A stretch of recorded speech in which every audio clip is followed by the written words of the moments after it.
Welcome to the definitive guide to how to use Facebook ads to grow your brand.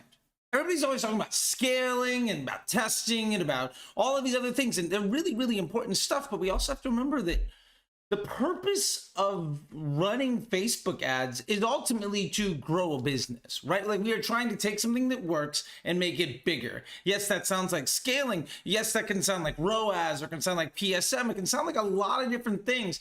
But the honest truth is, there is a mindset of getting the work done so that you can do your job, generate some profit, and not get fired. That is the ROAS. That is the ad agency version of thinking. And there is the, I'm going to grow this business.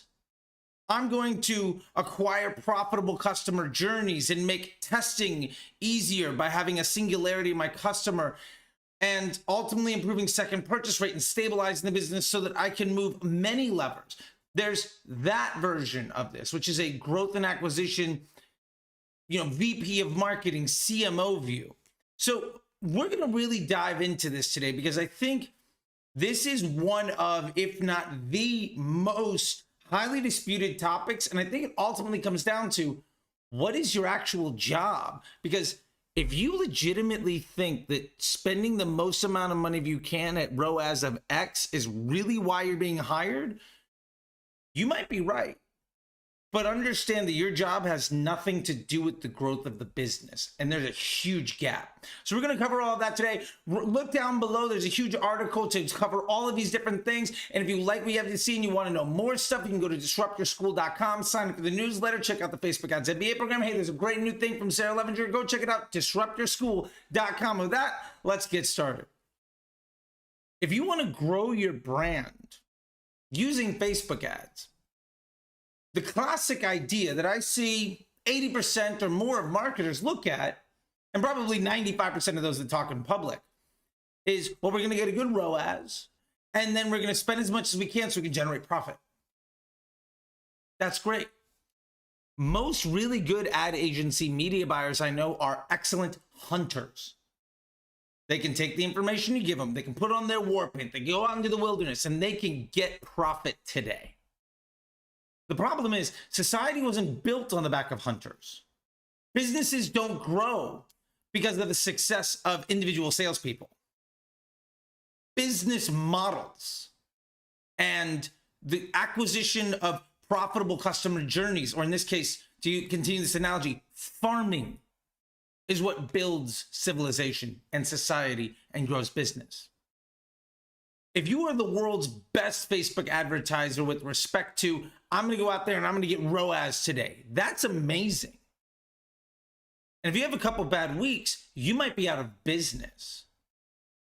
Whereas if your focus is, I'm going to prioritize the way that I use Facebook to acquire profitable customer journeys at scale, to amplify an existing business that's working by leveraging its business model, you could just effectively, to use this analogy, go out and water your corn every day and get 100 people fat, even if you can't hunt anything.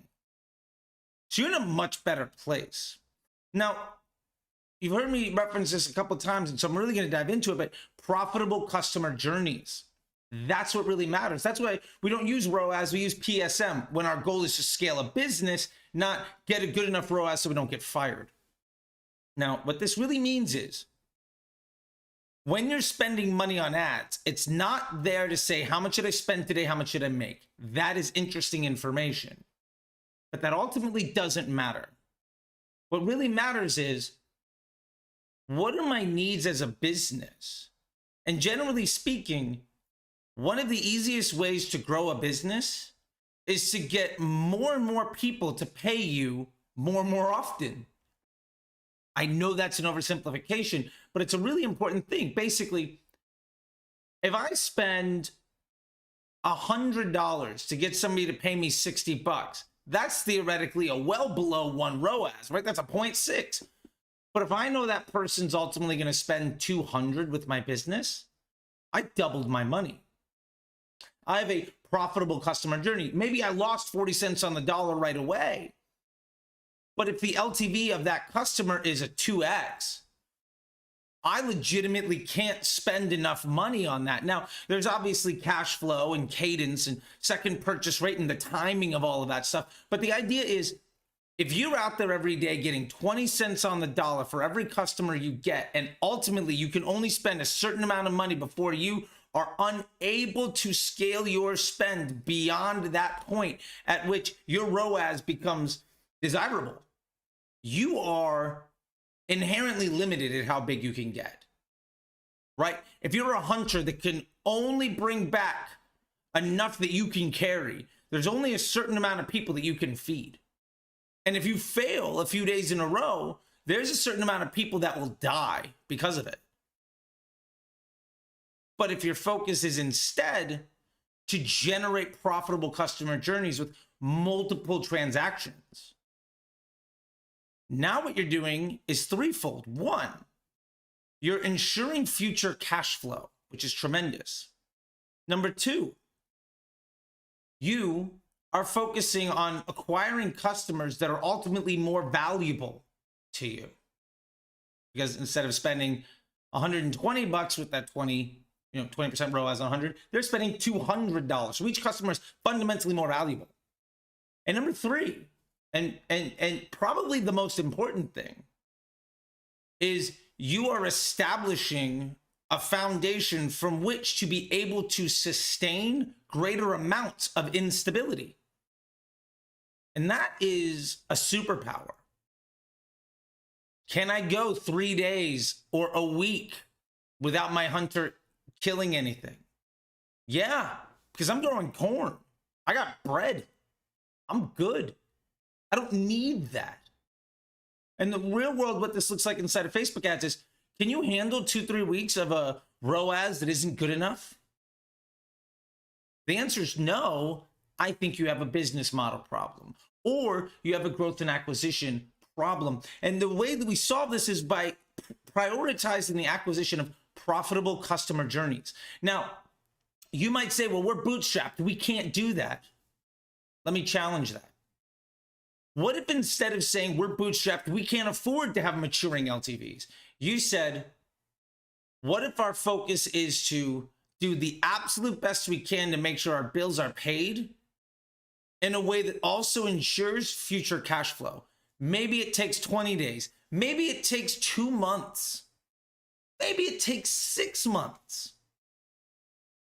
But let's, for the purpose of this conversation, say it takes 45 days for somebody that buys from you to buy again. Number out of the blue. Month number 1, if you break even, great. Month number 2, you have 15 days by the end of that, day 31 to 60. Day 45, 46, 47, 48, 49, 50, and so forth and so on. You've got a whole bunch of people that are coming back and buying because they bought on day 1, 2, 3, 4, and 5. Remember, it takes 45 days for them to buy again. So everybody that bought in day 1 through 15, they're buying again. And what this means is you wake up with money in the bank. Theoretically, think of it this way. Your marketing efficiency gets better because the revenue that you don't have to pay today to acquire today grows. And what that ultimately means is you've got a larger foundation on which to handle instability. Or you have the choice to spend some of that money on the acquisition of new people. Now, if you just break even every day for 45 days, the next 45 days, you're going to have a whole bunch of people. You're going to be profitable basically every day because you're going to have a whole bunch of people that bought in the first 45 days starting to buy again. So if all you do is break even, but you know that every customer that buys once is going to buy on average, you know that at least some of those people are going to buy a second time. If it's 5%, if it's 20%, who cares? The point is, come day 45, even if you're breaking even on your paid media, you're actually profiting as a business because those customers are starting to come back and buy again. So when somebody says, well, I'm getting a 2x ROAS, my question to them is, well, what's your second purchase rate and why are you not spending enough? Because for me, I would much rather focus on the acquisition of twice as many customer journeys where my ROAS is a 1. Knowing that I'm getting that recurring revenue. And again, when you say, well, I'm bootstrapped, you can't afford to do that. Well, sure, right up until anybody buys a second time. And if you can standardize that flow by picking maybe a hero product or offer or service where you're able to work on second purchase rate and have a singularity of your customer type and really test to improve it, and we'll get to all that stuff in a minute, then it becomes a lot easier to ensure and even improve that additional revenue. And basically what that means is you're no longer out there living and dying by the work you do today. You are now investing in your future. And as soon as people start to come back and buy more than once, your business is now no longer tied to the success and failure of any one individual day, any one individual campaign, any one individual ROAS. You're now buying and selling customer journeys. And that is a far better metric. If your customer journey is 6 months and you've got a fairly high confidence what that looks like, that means you've got 6 months that you can kind of plan for instability.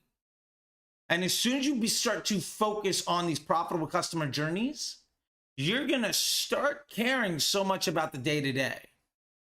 And you don't need to focus on chasing yesterday's wins because you're really focusing on maximizing the wins that you're getting tomorrow and next month and next year. And that'll fundamentally grow your business in a way that ROAS could never do. If you like this and you want to know more about it, please ask questions about it. Look down below. Hey, don't forget to subscribe to this. Hit the bell. Let some friends know about it. Share it all around. Let me know what else I can do to help out. And if you like this kind of information, you want more of this stuff, go to newsletter.facebookdisruptor.com and get me in your inbox at least once a week with all this type of stuff.